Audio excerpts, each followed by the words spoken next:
Magmula po noong July 1st hanggang December 31st ng 2022, tayo po ay nakapagbigay ng 21,876 titles sa buong Pilipinas. Ang nakinabang po dyan na ARVs ay 24,804 farmers at 25,159 hectares po ang naipamigay natin.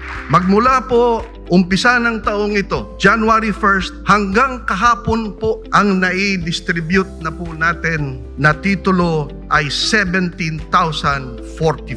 Ang nakinabang po dito na ARVs ay 16,506, covering 21,427 hectares. Itong araw na ito, Mr. President, ladies and gentlemen, we will simultaneously distribute 32,441 titles to 27,132 ARVs covering 39,269 hectares.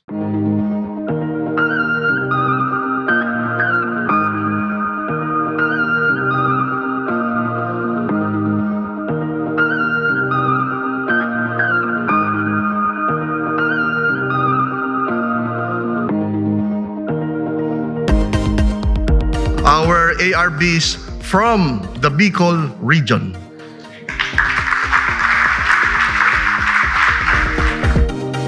Ang dami po natin nagawa. Ngunit ang pinakamalaki pong nagawa ng inyong administrasyon at ang inyong hiningi sa House of Representatives at sa Senate, inyo pong ipinangako, hindi po napako, natupad na po ngayon, lalagdaan na po ninyo ang New Agrarian Emancipation Act.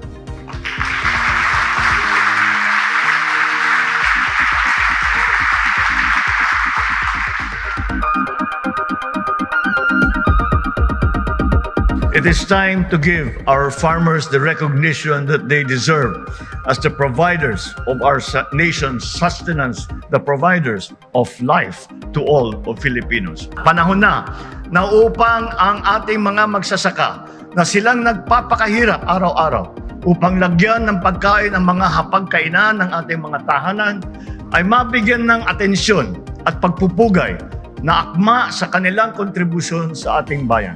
Hinihimok ko rin ang ating mga agrarian reform beneficiaries na patuloy na alagaan at payabungin ang ating mga sakahan. Tutulungan at susuportahan namin kayo sa inyong bawat hakbang upang kayo ay umunlad, magtagumpay at makatulong sa pagbibigay ng sapat at masustansyang pagkain sa ating mga mamamayan.